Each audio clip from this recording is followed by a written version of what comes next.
지난주에 한 친구가 제게 와서 목사님 50일이에요 50일 이렇게 얘기하는 겁니다. 그래서 남자친구랑 50일인가 이렇게 생각을 했었는데 무슨 50일이었을까요?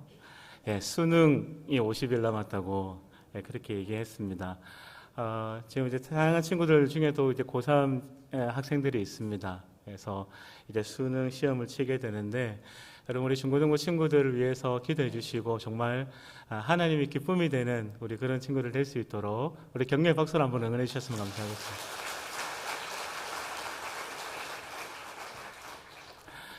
네, 참 어려운 때를 살아가고 있습니다. 학생들뿐만이 아니라 성도된 우리들도 또 이 땅을 살아가는 하나님 사랑하시는 사람들도 다 어렵고 힘든 시기 가운데 있는 것 같습니다. 이러한 시기에 더욱 우리에게 필요한 것은 하나님 말씀으로 위로하고 또 하나님 말씀으로 그들에게 희망을 주는 일이 아닌가 이제 그런 생각들을 해보게 됩니다. 특히 오늘 우리가 읽었던 본문 말씀은 이사야 선지자가 전하는 여호와의 종의 노래라고 하는 부분의 한 부분입니다. 이스라엘 백성이 바벨론의 포로 생활을 하고 있는 동안에 그 백성에게 비록 포로 생활에 어려움을 당하고 있지만 비록 힘듦을 경험하고 있지만 희망을 잃지 말고 하나님의 위로가 너희들에게 있기를 원한다라고 하는 메시아에 대한 소망, 예수 그리스도에 대한 소망을 주는 그 말씀을 선포한 것이 이사야의 주요된 메시지입니다. 그 희망과 위로의 메시지 가운데 담겨 있는 여호와의 종의 노래, 이 노래는 고난의 종으로서 이제 이후에 훗날에 예수 그리스도에 대한 예언으로 해석되는 것이 보통 일반적입니다. 예수님에 대한 이야기다 이런 말씀입니다.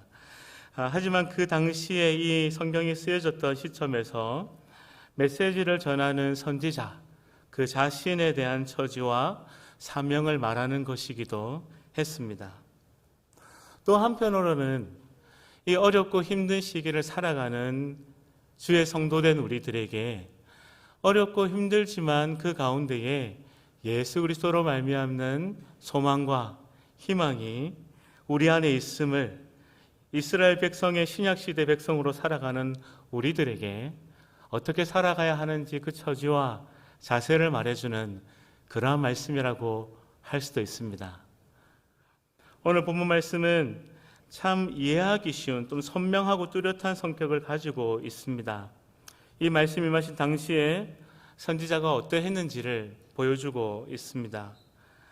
당시에 어떤 누구에게 하셨던 말씀이든지 또 그 이후에 어떤 식으로 해석되어 왔든지 간에 오늘 우리가 이 말씀을 대할 때에 우리의 마음의 자세는 하나님께서 지금 이 시대를 살아가는 바로 우리들에게 해당되는 말씀으로 우리가 받아들이는 것이 마땅할 것입니다. 학생으로부터 노년에 이르기까지 모든 성도들이 이 말씀을 들으며 어렵고 힘든 시기를 살아가는 우리들에게 어떠한 위로와 희망이 선포될 것인가를 기대하고 기다리는 것입니다. 오늘 말씀은 그 서두에서 핵심을 많이 말씀해 주고 계십니다. 주 하나님께서 나를 학자처럼 말할 수 있게 하시고 지친 사람을 말로 격려할 수 있게 해주신다는 것입니다. 아침마다 나를 깨워주시고 내 귀를 깨우치셔서 학자처럼 알아듣게 하신다 이렇게 말씀하고 있습니다. 여기서 학자라고 번역된 단어가 있는데 이 말은 문자 그대로 하면은 학교에 있는 사람을 뜻한다고 합니다. 학교에 있는 사람. 그래서 그 말은 때때로는 학자 또는 스승, 선생님, 그리고 때로는 제자, 학생으로도 번역될 수 있는 그러한 말입니다. 그리고 경우에 따라서는 앞에는 학자로 또 뒤에는 제자로 번역하는 이제 그러한 해석도 있습니다. 이렇게 되면 내용이 학자처럼 말하고 그리고 학생처럼 제자처럼 듣는다 이렇게 또 해석될 수 있는 의미가 있습니다. 그런데 대부분은 같은 뜻으로 보통 이해를 합니다. 동일한 개념으로 보기 때문에 그 뜻이 선생이든지 제단이든지 어쨌든 이 사람은 공부하는 사람, 배우는 사람 이런 뜻으로 이렇게 저희들이 받아들이고 이 말씀을 보면 좋겠습니다. 우리들에게 가장 와닿는 의미는 배우는 사람, 즉 학생이라는 그런 뜻입니다. 어쨌든지 간에 끊임없이 배우고 깨우치려 하는 사람, 이런 사람을 뜻한다고 말할 수 있습니다. 직업이나 자리로서의 선생과 제자가 아니라 쉼없이 배우고 깨우치려는 사람, 그런 사람에게 지금 그런 사람을 뜻하면서 말씀하고 있는 것이죠. 그러니까 오늘 말씀은 늘 배우고 깨우치려는 사람처럼 제대로 말하고, 학자처럼 말하고는 배워서 말하고, 그리고 학생처럼 알아듣는다는 것은 배우는 뜻으로 알아들어야 한다, 이런 말씀입니다. 그런 의미가 되는 것입니다.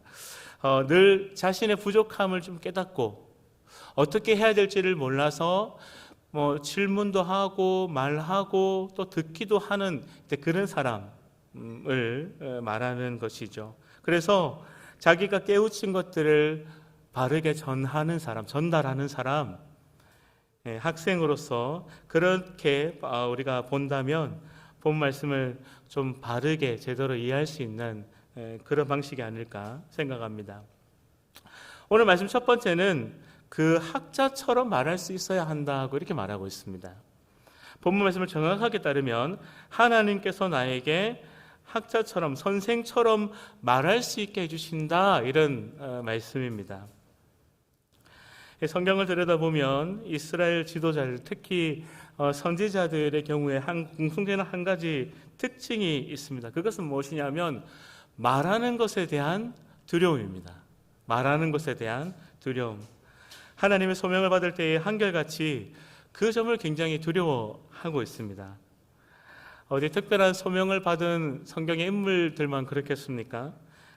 저희들이 공회 앞에 설 때에 회중 앞에 말하는 것에 대한 두려움도 다 가지고 있습니다. 아마 여러분도 다 마찬가지일 것입니다.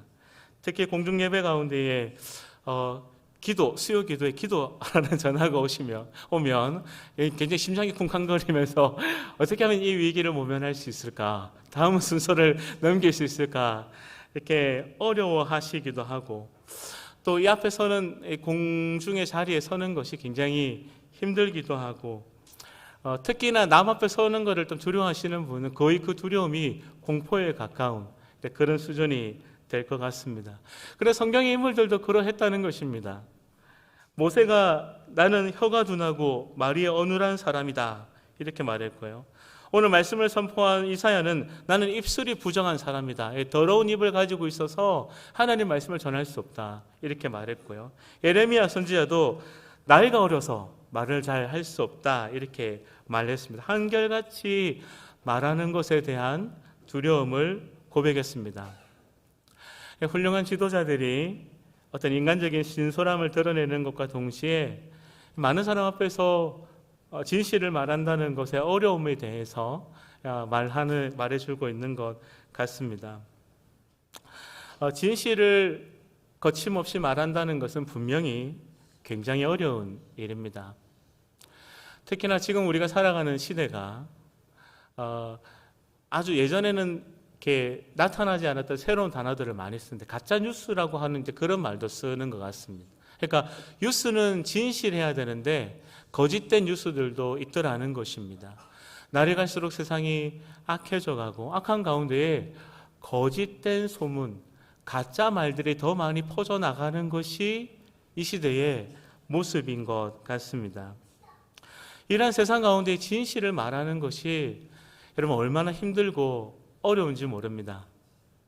어려움을 당하고 있는 사람들에게 진실을 말해주는 것, 힘듦을 겪고 있는 사람들에게 진실을 선포하는 것, 참 쉽지가 않는 일인 것입니다. 진실을 깨닫기도 어렵지만 말하는 것도 어렵지만 때로는 깨달은 그 사실마저도 전하기가 어려운 것이 이 땅을 살아가는 우리들의 현실인 것 같습니다. 그래서 어떤 분은 교회 안에서조차 모든 인류가 죄 가운데에 범죄하였다는 죄인이라는 사실, 그리고 예수 그리스도만이 구원이라는 이 사실마저도 전하기가, 이 복음마저도 전하기가 참 어렵다, 그런 이야기를 하곤 합니다. 사람들이 저마다 마음과 생각이 다르기 때문에 한편으로는 듣기 좋은 말이, 또 다른 한편으로는 듣기 거북한 말이 될 수도 있는 것이죠. 그래서 사랑하는 성도 여러분, 이 진실을 말하는 것, 진리를 말하는 것은 늘 중대한 선택과 결단을 동반하는 것입니다. 다른 한편 그 결단 없이 내뱉는 말은 소통의 수단이 되기보다는 상처의 무기가 될 수도 있는 것입니다. 그래서 오늘 본문 말씀에서 하나님께서 나를 학자처럼 말할 수 있게 해주었다는 말씀은 그 선택, 그 결단이 가능하게 해주었다는 말입니다. 여러분 한번 생각해 보십시오. 지금 그들은 바빌론이라는 나라의 포로가 되어 있습니다. 그런데 이사야 선지자가 외쳐야 될 말은 바빌론이 망하게 된다는 것입니다. 그 강력하고 그 거창한 나라가 망하게 되고 하나님께서 우리들을 자유롭게 해주실 것이다. 우리를 다시 시온으로 돌려보내주실 것이다. 수십 년이 지났는데 말입니다. 이런 말은 어떤 듣기에는 희망이 말이 될 수도 있겠지만, 자유의 선포가 될 수도 있겠지만, 어떤 이들에게는 그것이 가능하겠어? 그것이 진짜로 되겠어? 선지자님이 그렇게 헛된 희망을 주시면 됩니까? 라는 그런 말을 듣게 하기도 한다는 것입니다. 사랑하는 친구야, 그리스도를 믿고 예수님을 믿고 함께 천국에 가자, 함께 구원을 얻자, 그 진리의 말을 전하기가 너무 어렵기 때문에 우리는 말을 잘 할 수가 없는 그런 참 두려움 가운데에 있기도 합니다. 이 가운데 이사야는 하나님 백성 된 이스라엘에게, 피곤하고 지친 이스라엘 백성들에게 위로의 말을 전해줍니다. 지친 사람을 말로 격려할 수 있게 하신다라고 오늘 말씀 말하고 있습니다. 지친 사람, 이 바벨론의 포로가 잡혀있던 이스라엘 백성들이죠. 이사야 40장 28절에서 30절에는 이렇게 기록하고 있습니다. 하나님께서 피곤한 사람에게 힘을 주시며 기운을 잃은 사람에게 기력을 주시는 분이시다. 비록 젊은이들이 피곤하여 지치고 장정들이 맥없이 비틀거려도 오직 주를 소망으로 삼은 사람은 새 힘을 얻게 될 것이다. 독수리가 날개를 치며 솟아오르듯 올라갈 것이며 뛰어도 지치지 않으며 걸어도 피곤하지 않을 것이다. 이렇게 말씀하고 있습니다. 바로 오늘 말씀이 이 성경 구절과 같은 맥락의 말씀입니다. 사랑하는 성도 여러분, 악한 세상, 거짓의 세상 가운데서 진리를 외친다라고 하는 것은 잘못된 것, 그리고 바로 되지 못한 것이 바로 된다라고 하는 담대한 선포이며, 동시에 지친 하나님의 사람들에게는 하나님의 위로로 너희를 회복해 하여 주시고, 하나님의 소망이 이 약한 세상 가운데에 너희들에게 있다라고 하는 그 말씀의 선포이심을 믿으시기 바랍니다.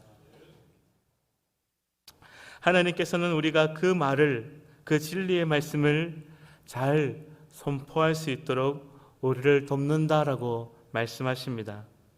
어떻게 도와주시느냐면 오늘 말씀에 비추어 보면 하나님께서는 아침마다 나를 깨워주신다, 이렇게 말하고 있습니다. 아침마다 나를 깨워주신다.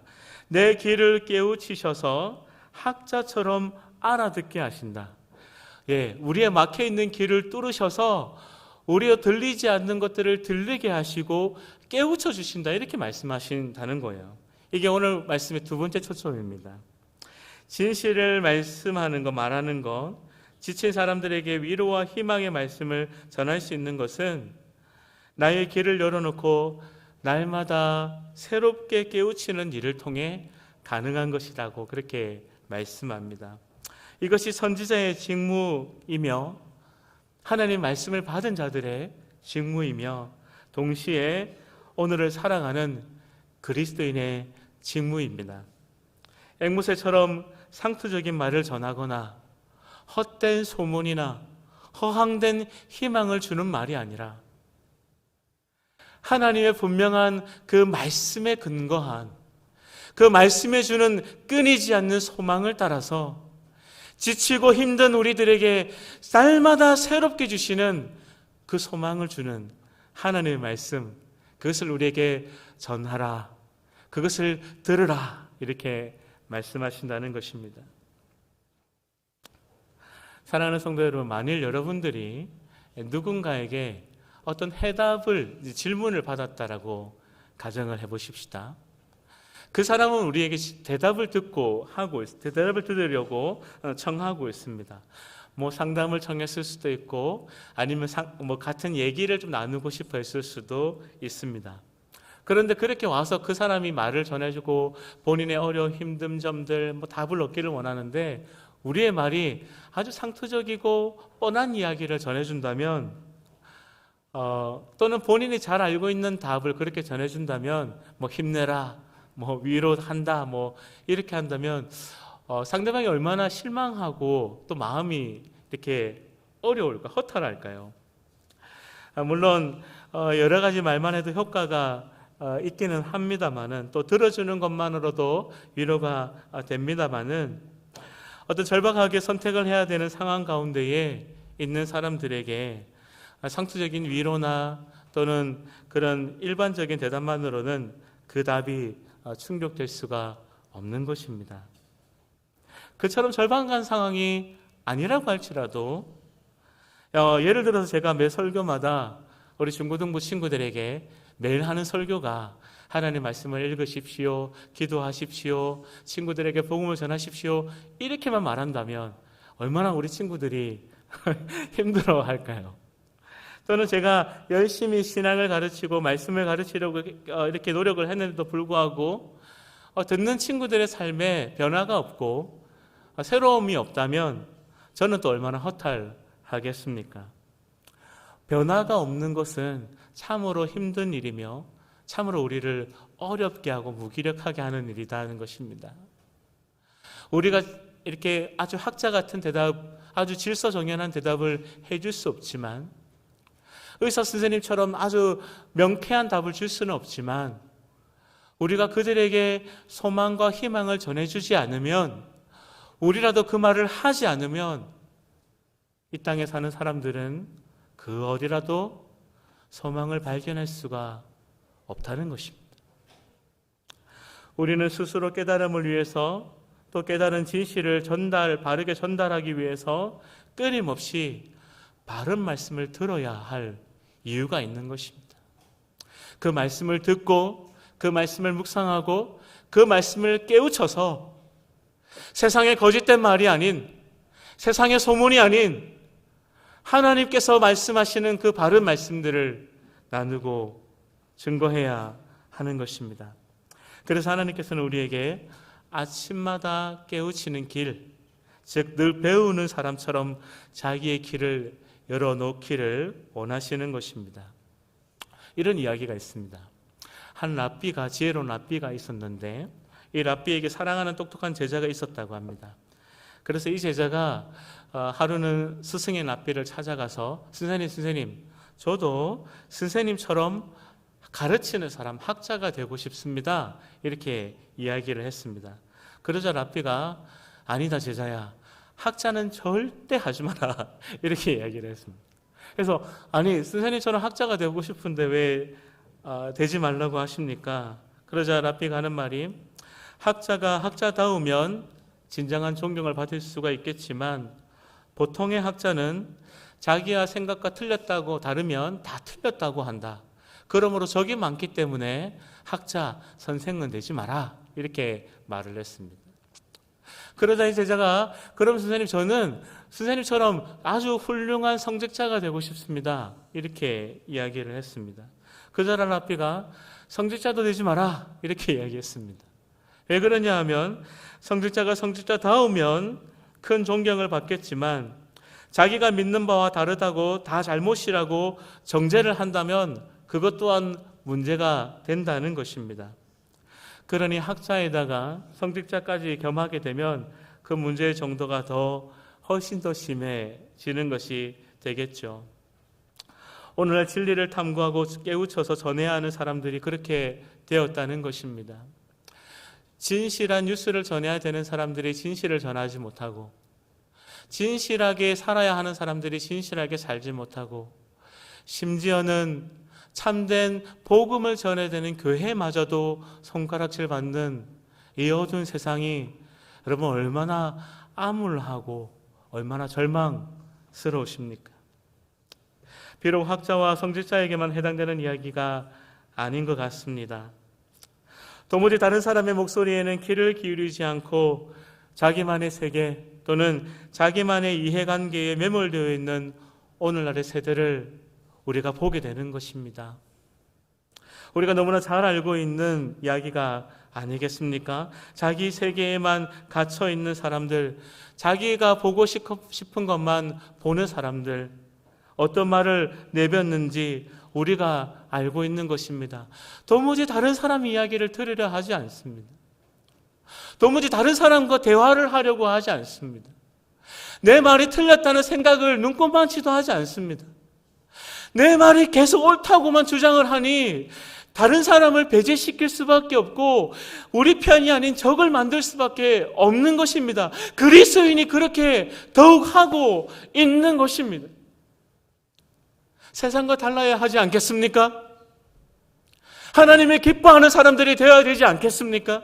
우리 하나님께서 그렇게 하는 것을 기뻐하시지 않는다는 것을 사랑하는 성도 여러분, 우리는 잘 알고 있지 않습니까? 비록 그가 아무리 틀린 말을 한다고 할지라도 그를 사랑하는 마음으로 그 틀린 이야기를 끝까지 다 들어줄 수는 없는 것입니까? 오늘 말씀은 그렇게 해서는 안 된다는 것입니다. 그리스도인들은 그렇게 살아서는 안 된다는 것입니다. 그가 비록 나와는 전혀 다른 사람이라고 할지라도, 그 사람이 하나님의 복음에서 떠나 있고 진리를 알지 못하는 사람이라고 할지라도 하나님의 마음으로 하나님의 진리를 그들에게 담대하게 선포하기 위해서 잘 듣고 잘 깨우쳐서 잘 말해야 한다는 것입니다. 그래야 우리는 적들을 가르기보다 더 한 편이 될 수 있고, 더 한 공동체가 될 수 있고, 더 한 하나님의 백성이 될 수 있는 것입니다. 오늘 본문 말씀은 아침마다 하나님께서 우리를 깨우쳐 주신다고 말씀합니다. 물론 시간상으로서 아침이 될 수도 있겠지만 이 아침마다 깨우쳐 주신다는 것은 시마다 때마다 아주 놀라운 새로움으로 우리를 깨우쳐 주신다는 것입니다. 좀 이상한 생각이 들 수도 있습니다.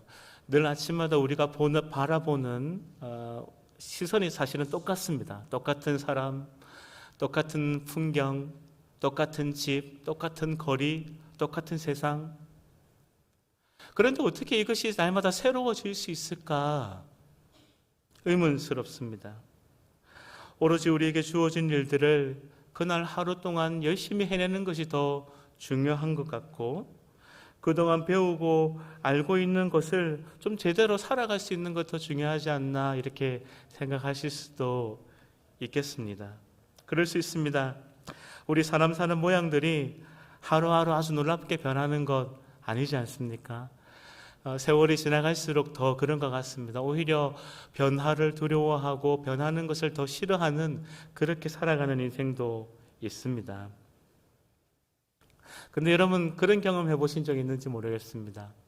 아주 오랜만에 예전에 경험했던 곳들을 가게 되고 만났던 사람들을 만나게 되는데 새롭게 달라져 있는 것입니다. 어릴 때 제가 갔던 학교를 갔는데 운동장이 너무 작은 거예요. 어릴 때는 얼마나 운동장이 크고 얼마나 건물들이 크고 얼마나 골목이 넓었는지 모르는데 제가 지금 보니까 아주 너무 작은 것입니다. 예전에는 아주 큰 문제라고 생각했던 것들이 지금 보니까 별 문제가 아닌 것 같아 보이는 것입니다. 예전에는 참 좋았던 것들이 시간이 지나고 보니까 이건 좀 바뀌어야 되겠다라고 생각하게 저희 눈에 보이는 것들도 있더라는 것입니다. 길이 변했을까요? 풍경이 변했을까요? 아닙니다. 뭐가 변했습니까? 제가 변했습니다. 제가 키가 많이 있지는 않지만 굉장히 많이 커졌습니다.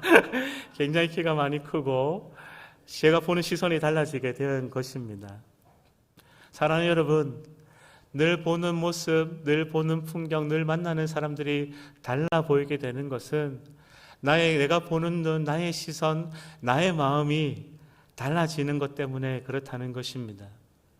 내가 싫어하는 사람, 나와 맞지 않는 사람을 아침마다 하나님께서 새롭게 가르치셔서 말씀해 주시는 것은 그 사람을 보는 너의 눈이 달라지고 그 사람을 보는 너의 마음이 달라지고 문제라고 생각했던, 보았던 너의 그 생각들이 달라지는 것, 그것이 하나님께서 아침마다 우리를 새롭게 깨우쳐 주시는 것입니다.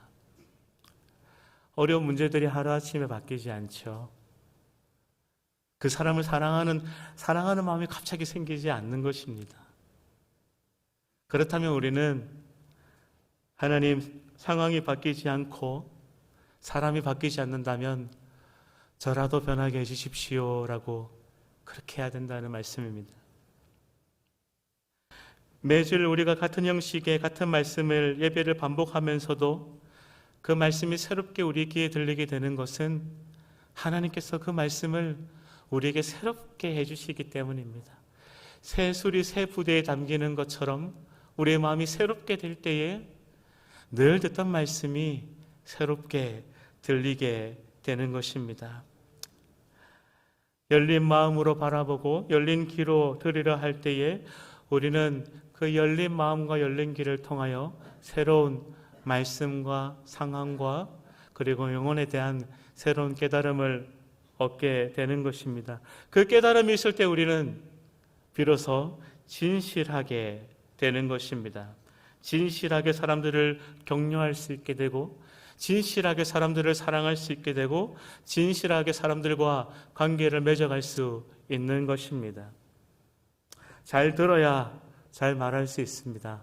우리 옆에 계신 분들 그렇게 한번 격려할까요? 잘 들어야 잘 말할 수 있습니다.